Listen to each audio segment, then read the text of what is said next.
जय लक्ष्मी नारायण। आज मैं अंडार रेसिपी नहीं करी आपण मानके शेयर करूँ। आटा मैं अंडार तरकारी बनाऊँ आज का।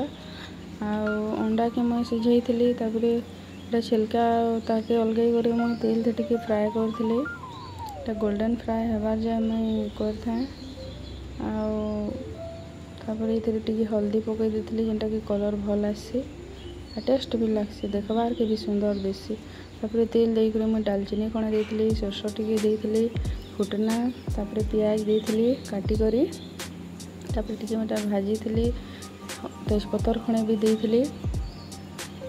यहाँ मसला टी करी जेनटा कि मैं अदा लहसुन जीरा सुखा मर्ची पियाज रही ग्राइंडिंग करी से हल्दी पाउडर मिर्चा पाउडर काश्मीरी पाउडर टी देती।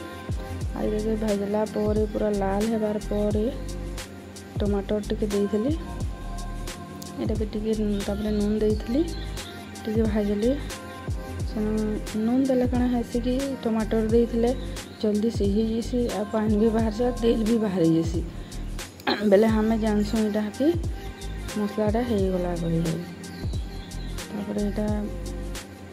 पकई चिकेन मसला टेस्ट आसी देखते तेल भूली जाइए ऊपर के मसला यहाँ कषा हो गलान टी फिर मुझे भाजी देती टी पानी मरबार तो अंडा आलू फ्राए करी मुझे छाड़देली देख दिशुची।